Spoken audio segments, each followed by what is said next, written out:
What's up, Instagram? What's up, Facebook? What's up, YouTube? Happy Friday. Patrick, Art Storefronts here, back with another Friday rant for you on just some things that I'm seeing out there um, in in the digital world, let's just say. Um, as it is trying to market and grow an art and or photography business. Not easy, not easy. But there's been some very interesting trends already in 2026. And I suppose the good news in that is like there's nothing new under the sun, right? There's nothing new in the sun. I think as we closed out in 2025, like one of the things that I was continually ranting about is how important story is in your art, how important it is for what's up, loose cannon, how important it is for artists and for photographers. The artist can no longer hide behind the canvas, the photographer can no longer hide behind the lens. Banged on about that all year last year. And I think broadly what's changed in 2026 is, number one, I believe 2026 is going to be the most remarkable year that any of us have lived through in our entire lives. The technology that is coming out, what AI is capable of and what it can do is just, it is mind-boggling on levels I don't think any human can even wrap their head around the pace at which it's changing. Okay, and you can either be the glass half full guy. I'm a glass half full guy, or you can be, Skynet has been activated, Terminator is coming to get us, the Matrix, whatever your doom scenario is. But in the meantime, we have creative businesses and we need to get them growing, right? We need to get them moving in the right direction. And as we closed out 2025, we started talking about how important story is, right? I've long said on my podcast, in blog posts that I've written in any live session that I've done, that I think one of the most common misconceptions about how art and photography, how creations are sold, is that those creations are sold on a pure meritocracy of the quality of the creation. Okay. What do I mean by that? I mean, what differentiates one piece of photography from another selling, the one that does versus the one that doesn't? What differentiates a piece of art from selling, the piece of art that sells versus the piece of art that doesn't, has very little to do with the actual caliber of the work itself. And that's a crazy thing to say. That doesn't make sense to most of us, right? You're like, wait a minute. Why did I practice art? Why did I practice photography? Why did I practice making my creations the last 25 years to get as good as I am? I'm very good at this. I've got 10,000 hours a la Malcolm Gladwell in this. Are you saying that doesn't matter, Patrick? No, I'm not saying it doesn't matter. It's very, very important. It's very, very important for repeat business. It's very, very important for a lot of it. But it's not as important as the story, right? And, I was playing this Van Gogh video a bunch on here recently. And, I think it's very, very relevant because everyone knows Van Gogh. Most people have some semblance of this story. But the long and the short of his story is, a deeply troubled man, yes. A talented artist, yes. A prolific artist, yes. Created a tremendous amount of work. When he finished his work, he would write a story about the work. He would send the work to Paris. He lived out in the countryside in France. His brother lived in Paris. He would send it to his brother in Paris. His brother had all of these pieces of work piled up in Paris, attempting to sell them. His brother died, left a widow with a young child. The widow attempted to sell Van Gogh's work, had multiple gallery shows way back then in that era, whatever a gallery show looked like, probably not different than today. None of the work sold. Sunflowers didn't sell. Starry Night didn't sell. That painting of the bed didn't sell. None of Van Gogh's work sold. And when you look at that, you're like, wait a minute. Back then, after Van Gogh died, what do artists and photographers love to say? Oh, I'll be famous upon death, because, there's so many stories of artists becoming famous after they've died. Why didn't Van Gogh's work sell back then? He had died. He was dead. His brother's widow had his entire body of work and had a gallery show, and no one bought anything. They saw those paintings and no one bought anything.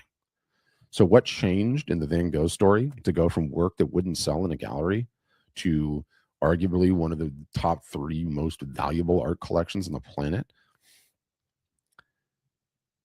His brother's widow, who had the collection, published a book of his letters, all his stories, how he thought, what made him tick, who he was, his vulnerabilities, his frailties, the fact that he was such a broken human. That book got published, and everyone that looked at that work before and didn't buy it immediately bought it.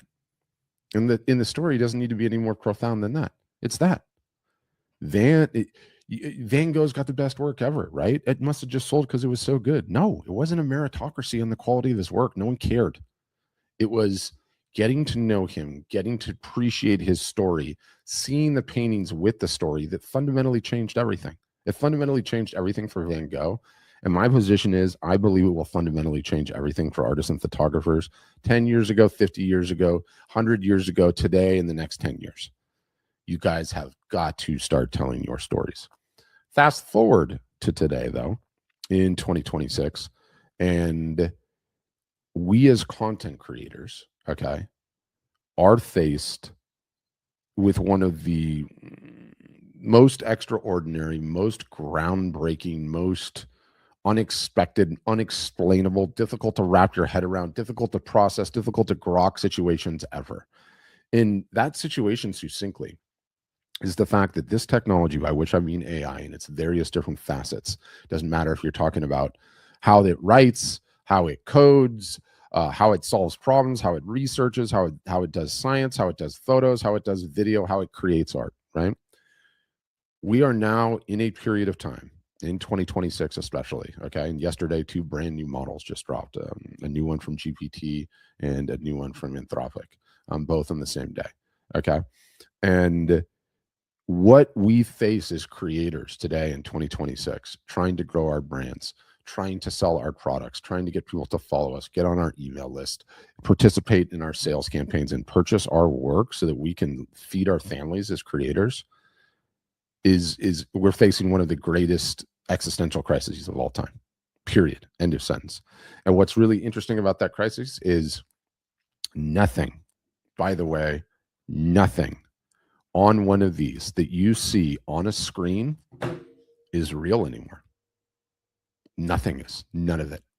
Every single solitary bit of it can be fake.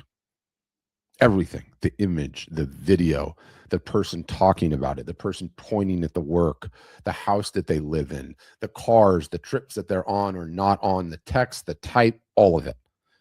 We are moving to a time where 100% of anything that you consume on a screen, you don't know if it's going to be real. I don't know if it's going to be real or if it's fake. That is a gnarly and existential crisis. That is something none of us have ever had to contemplate before, in the slightest, okay? In the slightest. And so I think you have to take stock of that. You have to come to terms with that, and you have to say, okay, I can't prevent that. I can't stop that. I can't change that. What do I do? What do I do in that modality, right? What do I do in that modality? And it's interesting. So there's this guy, Brian Chesky, and he is the founder of Airbnb, okay? Now, obviously, if you own Airbnb, you're a bit conflicted in giving this type of a speech, right? Because what does Airbnb sell? They inherently sell things that are non-AI. They're real things in the physical world. But I think he gave this speech like a couple of weeks ago, or maybe it was even a month ago now. I don't know. But I just want to play it. I'm gonna share the screen, and I gotta get the sidebar out of the way. Let me share my screen, and I want all of us just to watch this quickly. Let me make sure I can try to make it as big as possible. All right, that's the best I can do. Term is artificial. We are now living in a world, as of last week, with the video content, where you cannot know for certain. I mean, there could be digital like fingerprints that this is real, but we're going to live in a world where it's not clear that what you're seeing is real. In other words, now anything you can't tell. You won't be able to tell. And I think that's maybe the point of it, that in the future, if it's on a screen, it will be artificial, or it could be artificial. And so you want to ride a trend, or you ride the opposite of a trend. And the opposite of artificial is real. The opposite is you want to ride a trend, i.e., you want to do what everyone else is doing, or you want to do the opposite of the trend. I think that's really powerful. Screen is the real world. And so I think that the real world will not change that much in the next 3 years. I think we're going to basically create this digital world staring at a screen that's highly artificial. It's going to get more and more immersive. And there's going to be a physical world. You're going to have robotics. But other than robotics, people are going to still drink wine the same way. All that stuff's going to be very, very similar. Now, a lot of robotics can replace a lot of jobs. People aren't going to be driving cars in the future. I don't even actually need to watch any more of it. But I think his point there is really, really powerful, right?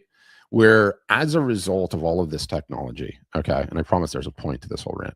As a result of all this technology, as a result that AI can generate anything, it can generate the art, it can generate me as a talking head, so I don't have to do my job anymore. It can generate my podcasts. Fine. I'm a creator and a content marketer for a company. You guys are creating products you're trying to sell. We're not so different. We're in the same boat, right? And so if everything on the screen is no longer real, right? It all can be manufactured. What are we as human beings going to end up doing? What are we going to end up craving? And his point, and obviously it's self-serving, because what does he sell? He sells the things that's real. You booking an Airbnb and going on a vacation or something, right? But for us as creators, the buttoned up, polished campaign, fancy edited videos, coiffed hair, perfectly tailored suit, great design stuff, anything that looks super, super polished is not real. It's just not. And this trend has been swinging this way for a while, even pre AI, right? Like there's a reason, you look back at this last presidential elections cycle, right? This last one with Trump, and it didn't matter whether we were talking about the political aspect of the game or whether we were talking about what's been going on with like all these CEOs, various different companies. Before, what would Trump he was running against Harris. What was Trump or Harris? What would they have done? They would have gone on ABC News or NBC News or a debate, right? What wouldn't they have done? They would not have gone on Joe Rogan or why am I blanking on all the podcast names? You guys know all the rest of the hosts, all the downstream podcast hosts. They went Theo Vaughn or why am I blanking on all the names? I don't know. It's Friday. It's been a long week. That's happening. And now what are all the CEOs of companies doing? Okay. They're not putting out a polished press release anymore. They're not having a short news conference in front of the building. They're going on these podcasts where they can be on for an hour, where you can't selectively edit things, where it's not faked, where there are no cuts, maybe one short little ad read, but the whole situation is just very, very real. Okay. You can paper over a lot of things in these little short, snappy media bits, quick cuts, edits, clean editing, beautiful retouching, and all of that. And people are over that. They're over that. We've been fed that for a long time as media consumers, and no one trusts it anymore. And that was the trend even before AI. Now, with AI coming in, the only thing that we humans want to see, the only thing that we humans are going to know, like, and trust are the things that are real. Okay? Are the things that are real. And we talk about artists, photographers trying to sell their creations. Okay. And I was running the webinar at the beginning of the week this week. And, somebody asked me like, well, I've just retired and, I'm going to get into my art business and I've never been active on social media. And, all of my friends tell me that like, it's just a huge waste of time, that you post things on social media. They don't get any likes or comments and shares. No one sees anything. No one buys anything. And why would I do that? Like, what am I going to do? Right. And I've heard that refrain for so long, for such a long period of time. And it actually infuriates me because you don't need to be social media sophisticated. Okay. You don't have to be a practitioner. You don't have to share what you had for lunch. Okay. And you don't have to be a Kardashian and have the cameras follow you around 24 hours a day either. But you have to be real. You have to be real, right? And what do most creators do? Artists and photographers especially. Artists love hiding behind the canvas. The photographers love hiding behind the lens. We know everything about what it is that you do. You create art, you create photography, you create creations, and we know very little about who you are. What's your story? Is there anything real about you? right? And the analogy that I always give, because it's so important, is like, if you and I met for the first time at a coffee shop, and this is to me right now, especially in 2026, this is the one sentence, this is the one way that you need to think about your social media output. And really, I'm going on a tangent here, but this pissed me off. It has nothing to do with social media, you guys. I hate social media. I could care less about social media. Do you know what it has to do with? This. It just has to do with this. Okay. Go outside, those of you that live in a warm part of this world, okay, or go indoors somewhere if you live somewhere cold today, and for a minute, keep this in your pocket, okay, and go to somewhere where there's going to be some people and have a look around. How many people are actually in the real world doing a real anything versus how many people have their face glued to this thing looking at it, right? It's staggering. I walked my dog a few minutes ago. Every single solitary other person, exercising or otherwise, had their face stuck in it. The workers, some guy that was installing DirecTV had his face stuck in his phone. He wasn't doing his job. It's like that is what social media is. It's just figuring out how to get your creations in the place where everyone spends the most time, right? So it's not even about social media. But I digress. The one sentence, okay? The one frame, the one layer of focus that you need to think about. You and I meet at a bar. I like beers. So you and I meet at bars for a beer, okay? Or you like coffee. You and I meet at a coffee shop to have a coffee, okay? We sit down. We strike up the conversation. It's you and I talking, right? You and I talking, right, to one another. And I introduce myself, and you say, "Oh, hey, how you doing? My name's Arun." "Hey, Arun, Patrick, nice to meet you." "Yeah, great to meet you." So what do you do for work, Arun?" And Arun goes, "Yeah, I'm an artist." And I'm like, "That's awesome, Arun. Yeah, I actually, it's funny you say that. I run the marketing department at a company that helps artists. That's really ironic. Where are you from, Arun?" And then Arun goes, "I am an artist." And I'm like, that's great, Arun. Where do you live these days where you do all this art?" And Arun goes, "Buy my art. It's amazing." And I'm like, casually drink my drink, and I'm like, that's weird. "That's really cool, Arun. So what are you doing here?" "Well, I'm here to let people know that I'm an artist, that I have art for sale, and that what I primarily do is art. And just so you know, next Friday, I'm going to be selling some of my art at a little bit of a discount. So why don't you come back and buy some?" That would be a really weird conversation. That would be an extremely strange conversation, okay? I would be like, I'm trying to have a conversation with Arun here, who I just met at this bar, or this coffee shop. I'm trying to get to know this guy. And all he says is art, art, art, art, art, art, art, art, art, or a variation of art, okay? You would never do that in the real world. So why are you doing that on social media? Ask yourself honestly, why are you doing that on social media? How one-dimensional of a human being would you be if every single solitary interaction you had with whoever, which is what social media is, all you talked about was one thing all day long? You'd be pretty one-dimensional. It would be pretty boring. I would never get an idea of the entire package, right? And yet if I go to a great many social media accounts, especially the people that tell me, "Patrick, it doesn't work. There's nobody on here. The algorithm is trained against me. It was great 10 years ago, but everything's broken now." That, like, I hear that and I'm like, stop it. Stop being so damn one-dimensional. Okay? Understand that is not how this works. It's never how it's worked. Okay? It should be the inverse.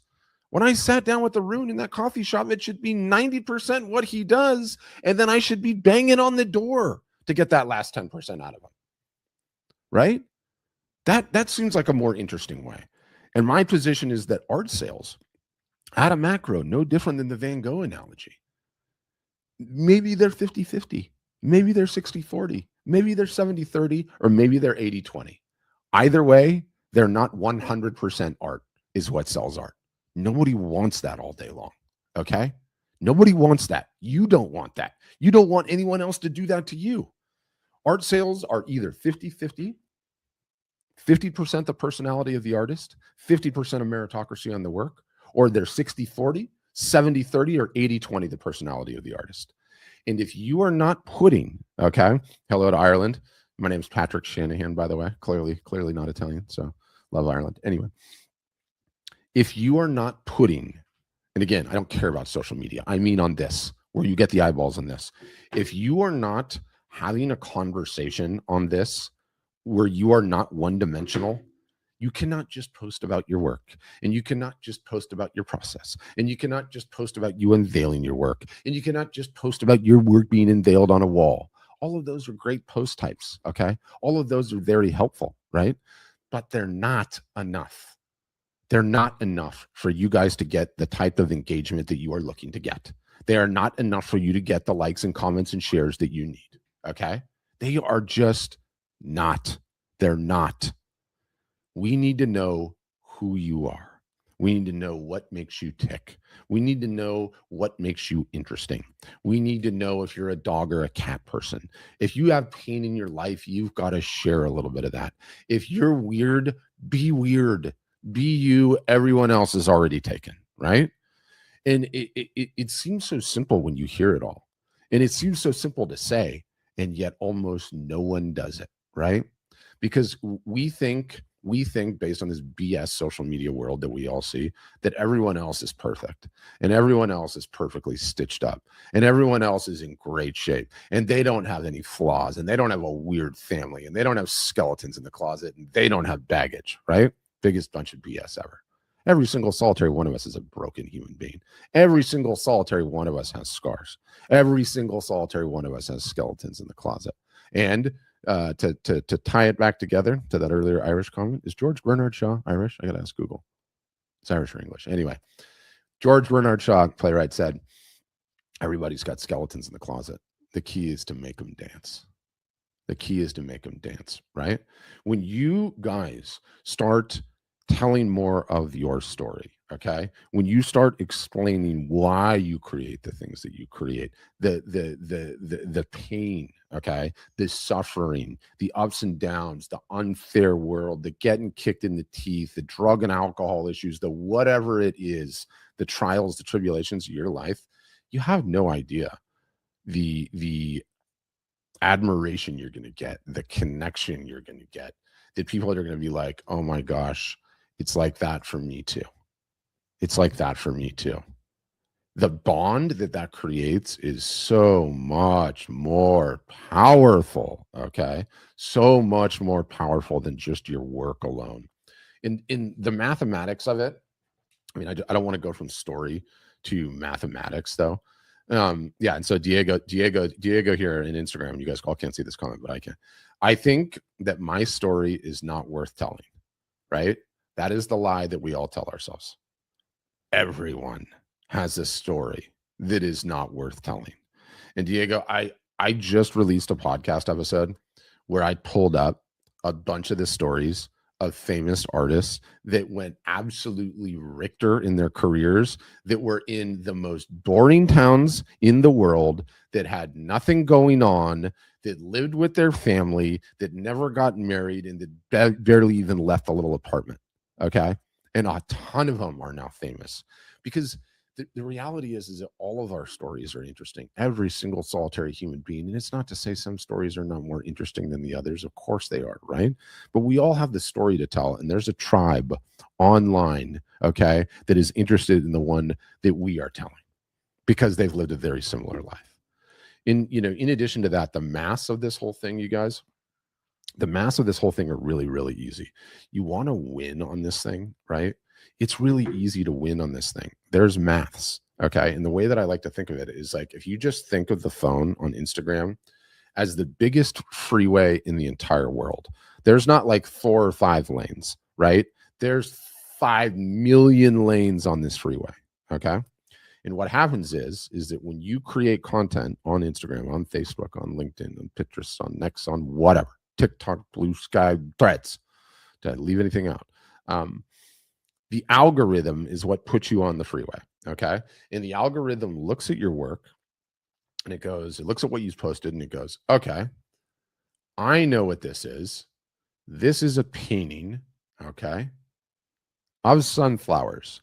I'm going to pick this and I'm going to put it in the freeway lane of people that like paintings of sunflowers. Off it goes. And depending on how many people that are online in that moment that love paintings of sunflowers, and depending on how many likes and comments it gets, it might go really far down that freeway lane, or it might only just go a little bit and stop, right? Your guys' problem, okay, when I say your guys, artists and photographers' problem is 90 to 95% of the content that you're creating is all going in the same lane, which is to the same people that have the same interests. Instead, when you start posting these different things, your story, who you are, what makes you tick, what your hobbies are, what you did to get the shot, what makes you interesting, the fact that your story is not interesting, the pain that you have in your life, your dog, what you did last week, and all these things that make you you, that just takes you and puts you in different lanes on the freeway. Okay. It's like you're at the roulette table and you've got a bunch of different money on a bunch of different places in the board. I've never played roulette in my entire life, by the way. I don't understand that game. But each piece of content, based on what the algorithm determines what is in it, is going to determine where you are on that giant freeway. And you want to be you don't put all your eggs in one basket. You want to be in a bunch of different lanes at a bunch of different times. As if that wasn't important enough. Okay. With AI, everything has just gotten harder because now everything can be fake.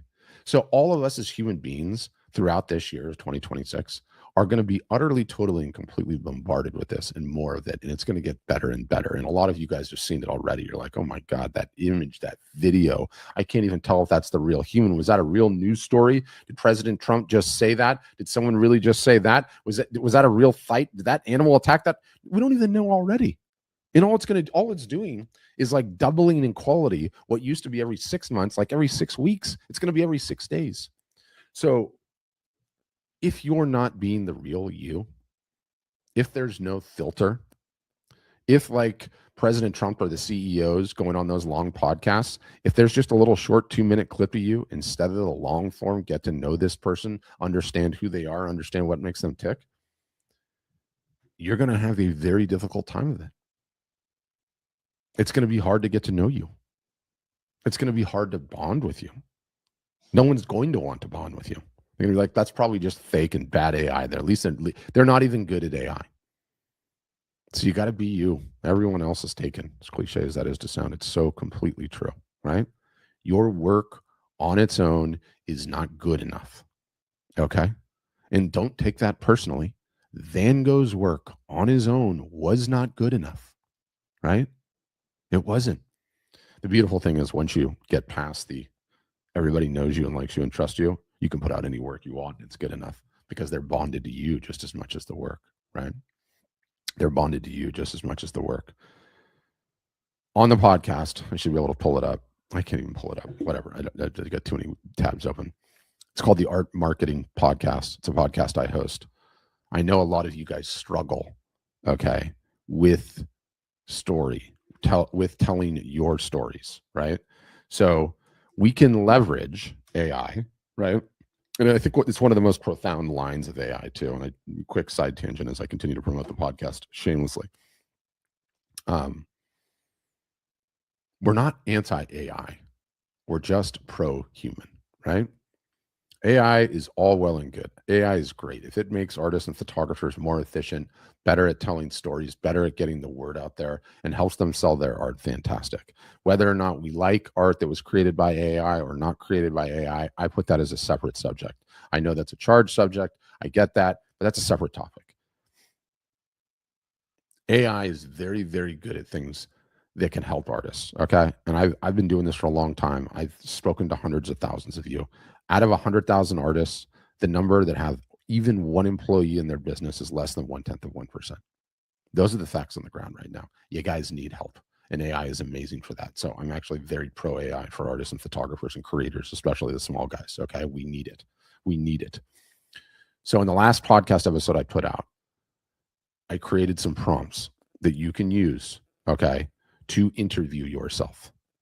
They will poke you, they will prod you, they will get you talking, and they will help you save files that you can use to get better and better and better at telling your story, to get better and better and better as being a human being and not just someone that just creates and creates and creates. So, Art Marketing Podcast, it's on Spotify, it's on YouTube, it's on Apple Podcasts, anywhere podcasts are found. Check that out and get ready, because I didn't even go through half my material because I just got ranting today, and I've got to end this thing. But you all have a huge opportunity to be you and tell your story this year. If you do that in your reel, the extra love that you're going to get on that content in contrast to AI, which everyone is going to revolt against, is going to be staggering. And you don't get to Carnegie Hall without practice, right? All of us have got to practice being real, okay? Being vulnerable, not being perfect, showing the scars and being okay with it. And the sooner you do that, the sooner your engagement takes off, the more emails you capture, the more people are going to be interested in your work, and on and on and on. So that is my Friday rant. I appreciate all of you. Thank you for staying tuned and listening. And I'll see you on a future video, a future live. Thanks, guys.